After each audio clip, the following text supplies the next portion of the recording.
High, good morning everyone, welcome to my another blog.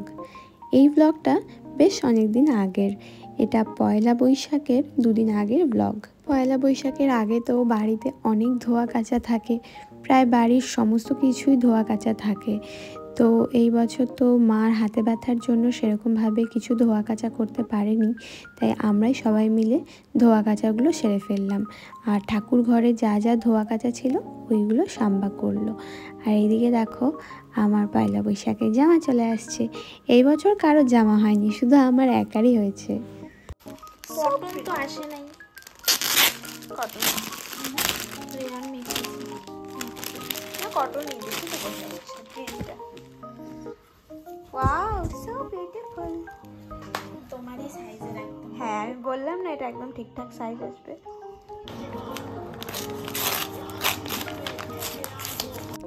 আর এটা হলো সাম্বা একটা ব্যাগ অর্ডার করেছিল একজনকে গিফট করার জন্য।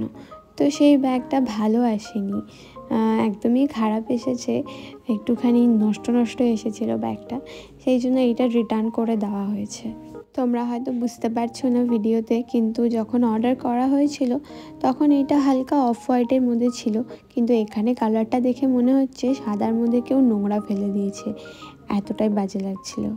কিছুদিন আগে আমি মিয়ামরে গেছিলাম বুসি দিদির সাথে, তো তখন একটা ওই চিকেন মালাই টিক্কা সাপ খেয়েছিলাম, ওইটা ভীষণ ভাল লেগেছিলো।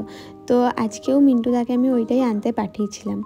মিন্টুদা যাওয়ার পরে আমার মনে পড়লো যে ওই দিন তো স্যাটারডে, চিকেন খেতে পারবো না, তাই বললাম যে একটা ওই পনির প্যাটিস নিয়ে চলে আসো। দেখো কিতনা দিন बाद मिला है खाना। आज तक कहूँ जम्बा क्यों निभे ना।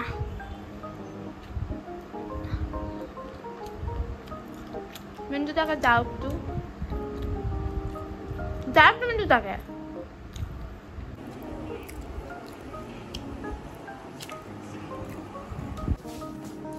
बजरंगबली पूजाয় যাব, তারপরে বড় ঠাকুরের মন্দিরে যাব, ধূপকাঠি মোমবাতি দেখাবো। Bye bye. এমনিতে আমি ঘরোয়া খাওয়ার দাওয়ারই ভীষণ পছন্দ করি, বাইরের জাঙ্ক ফুড একদমই পছন্দ করি না।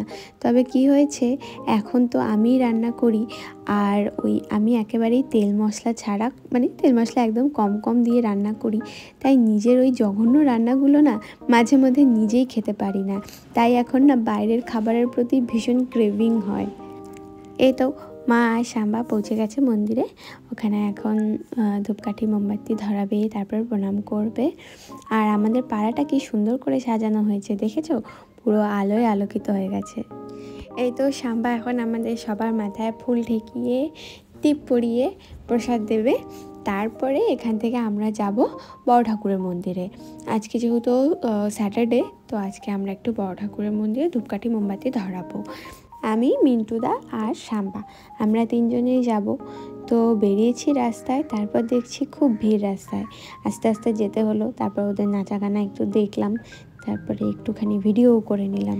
এরপর মন্দির থেকে ফেরার সময় সাম্বা আর মিন্টুদা দোকানে ঢুকে কী কী খেলো, আমি আর কিছু খাইনি, কারণ বাড়িতে যে কটা প্যাটিস নেওয়া হয়েছিল সবগুলো আমি একাই খেয়েছি। তারপরে ওইখান থেকে আমরা সোজা চলে গেছি একদম নিলিবিলি একটা পরিবেশে, একেবারে বলতে পারো জঙ্গলের মাঝখানে গিয়ে দাঁড়িয়েছিলাম বেশ অনেকক্ষণ। আর দিনের বেলা জঙ্গলের সৌন্দর্যটা আলাদা, সব সবুজ সবুজ সব দেখা যায়। তবে রাত্রিবেলাটা একটু অন্যরকম, সেদিন আবার পূর্ণিমার চাঁদ ছিল, বেশ সব দেখা যাচ্ছিল, ঝিঝি পোকার ডাক, পাশ দিয়ে নদী যাচ্ছিল, নদীর আওয়াজ, তো সব মিলিয়ে বেশ ভালো লাগছিল বসে থাকতে। এই তো এরকমভাবে এই দিনটা কেটে গেল। আর পরের দিন ছিল চৈত্র সংক্রান্তি, সকাল থেকে বেশ ভালোই রান্নাবান্না করতে হয়েছে, খুব বেশি পদ তা না, তবে ওই রান্না করতে গেলে আমার যা হয়, টক ডাল, তিতা ডাল, নিম, গিমা, তারপর ভাই ছাতুর জিনিসপত্র, তো এইসব জোগাড় করতে গিয়ে আমার একটুখানি দেরি হয়ে গেছিলো, তাই আমি আর কোনো ভিডিও নিতে পারিনি। শুধু খেতে বসার সময় একটুখানি ভিডিও ক্লিপ নিয়েছিলাম, সেটাই তোমাদের সাথে শেয়ার করে নিলাম। দুধ দিয়ে ছাতু কলা খাবা, আর দই দিব, দই দিয়ে চিরা, ঠিক আছে। আর এই যে তোমার অল্প একটু ভাত, ভাতের সাথে এই যে গিমা, এই যে তিতা ডাল, এই যে পনির,